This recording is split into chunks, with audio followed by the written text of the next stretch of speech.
আসসালামু আলাইকুম। কেমন আছেন বন্ধুরা? আশা করছি সকলেই খুব ভালো আছেন। বন্ধুরা, আজ আমি ভীষণ লোভনীয় স্বাদের একটা পিঠার রেসিপি তৈরি করে আপনাদের সাথে শেয়ার করব। আজ আমি একটু ইউনিক টাইপের পুলি পিঠা তৈরি করব, খুব সহজ পদ্ধতিতে, খুব ঝামেলা মুক্তভাবে আজকের এই পিঠাটা তৈরি করে দেখাবো। আশা করছি সকলের কাছে রেসিপিটা ভালো লাগবে। পিঠা কম বেশি সকলেই তৈরি করে থাকেন। আমি যেভাবে এই পুলি পিঠাটা খুব সহজে তৈরি করি সেই রেসিপিটাই আপনাদের সাথে শেয়ার করছি। তো বন্ধুরা, পুলি পিঠা তৈরি করার জন্য প্রথমে আমি ভিতরের পুরটা তৈরি করে নেব। পুরটা তৈরি করার জন্য আমি এখানে 2টা নারকেল আগে থেকে কুড়িয়ে ফ্রোজেন করে রেখেছিলাম। হাফ কেজি খেজুরের গুড় দিয়েছি। আপনারা চাইলে ফ্রেশ নারকেল দিয়েও কিন্তু ভিতরের পুরটা তৈরি করে নিতে পারেন।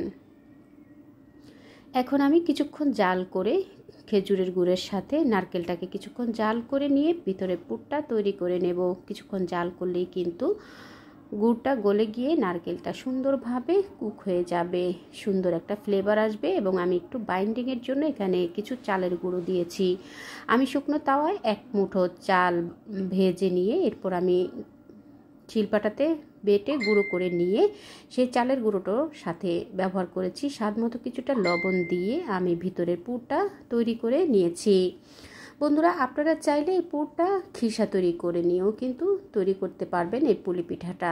এখন আমি চুলায় 2 কাপ পরিমাণ পানি দিয়ে পানিটা ফুটে ওঠার পরে আমি স্বাদ মতো কিছুটা লবণ দিয়ে 2 কাপ পরিমাণ শুকনো চালের গুঁড়ি দিয়ে দিলাম। দিয়ে এখন আমি নেড়ে চেড়ে আমরা যেরকম রুটি পরোটা তৈরি করার জন্য খামির তৈরি করি ঠিক সেরকমভাবে খামির তৈরি করে নিয়ে 10 মিনিট ঢেকে রেস্টে রেখে দেব। এতে করে চালের গুঁড়োটা খুব সুন্দরভাবে সেদ্ধ হয়ে যাবে।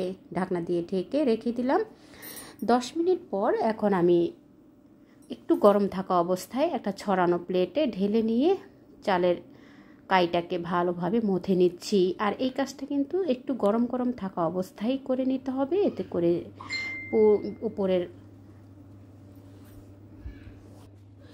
করে উপরের পুলি পিঠার কোটিংটা খুব সুন্দর ভালো হবে, সেট হবে সুন্দরভাবে।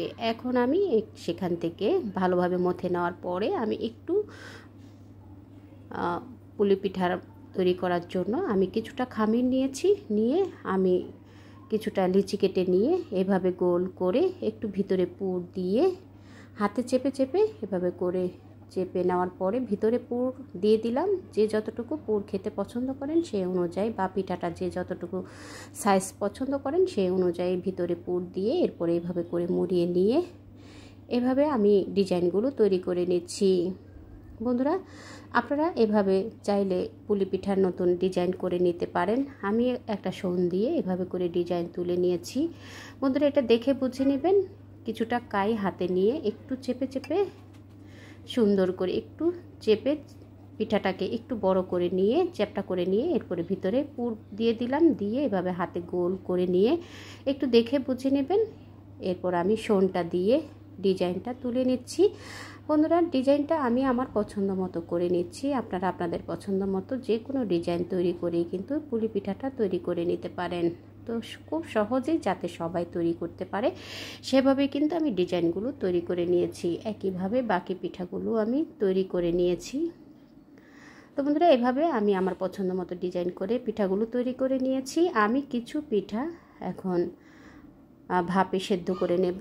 আপনারা চাইলে পিঠাগুলোকে তেলেও ভেজে নিতে পারেন। তো আমি ভাপে আজকে তৈরি করব।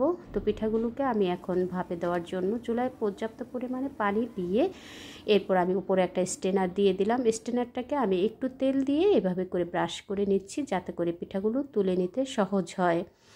যখন সুন্দরভাবে ভাপ উঠে যাবে এরপর আমি প্রয়োজন মতো কিছু পিঠা দিয়ে এরপর ঢাকনা দিয়ে ঢেকে 10 মিনিট রেখে দেব। 10 মিনিট পর এখন ঢাকনাটা খুলে আমি একটু চেক করে দেখব। পিঠাগুলো কিন্তু সুন্দরভাবে হয়ে গেছে। এখন আমি পিঠাগুলোকে তুলে নেব। একইভাবে বাকি পিঠাগুলো কিন্তু আমি ভাপে সেদ্ধ করে নেব। আপনারা চাইলে কিন্তু তেলেও ভেজে এই পিঠাগুলো সার্ভ করতে পারেন। আমি দেখতে ভালো লাগার জন্য এখানে কিছু ফুড কালার ব্যবহার করেছি। অরেঞ্জ ফুড কালার ব্যবহার করে আমি কিছুটা গোলার ভেতরে এভাবে করে মেখে নিয়ে এরপরে আবারও কিছু পিঠা একটু কালার করে তৈরি করে নিয়েছি জর্দা কালার দিয়ে এভাবে করে শোনটা দিয়ে আমি ভিতরে পুর দিয়ে সন্ধ্যা দিয়ে উপরে ডিজাইনটা তৈরি করে নিচ্ছি। একই পদ্ধতিতেই কিন্তু বাকি পিঠাগুলো আমি তৈরি করে নিচ্ছি, তবে একটু দেখতে ভালো লাগার জন্য আমি এখানে কিছু ফুড কালার ব্যবহার করে পিঠাগুলোকে এভাবে ডিজাইন করে নিয়েছি। আপনারা চাইলে স্কিপ করতে পারেন ফুড কালারটা, তবে দিলে একটু দেখতে ভালো লাগে, আকর্ষণীয় একটা কালার আসে। যেটা দেখতে ভালো লাগে সেটা কিন্তু খেতেও ভীষণ আকর্ষণ আসে। তো একইভাবে আমি পিঠাগুলো তৈরি করে নিয়ে এই পিঠাগুলো আমি ভাপে সেদ্ধ করে নেব। আপনারা চাইলে পিঠাগুলোকে তেলে ভেজে নিয়েও কিন্তু পরিবেশন করতে পারেন।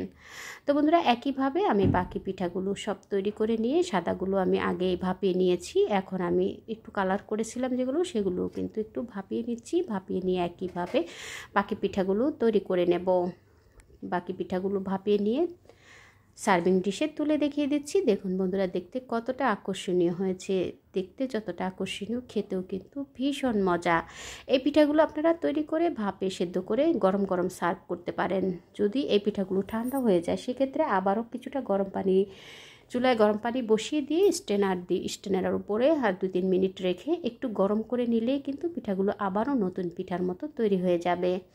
দেখলেন তো বন্ধুরা, কত সহজে ঝটপট করে সুন্দর একটা রেসিপি, মজাদার স্বাদের একটা পিঠা রেসিপি তৈরি হয়ে গেল। পিঠাটা কিন্তু হেলদি, খেতে ভীষণ মজা। আশা করছি একবার হলো তৈরি করবেন, প্রিয়জনকে একটু নিত্য নতুন রেসিপি তৈরি করে উপহার দেবেন। আমি এখন একটা ভেঙে দেখিয়ে দিচ্ছি।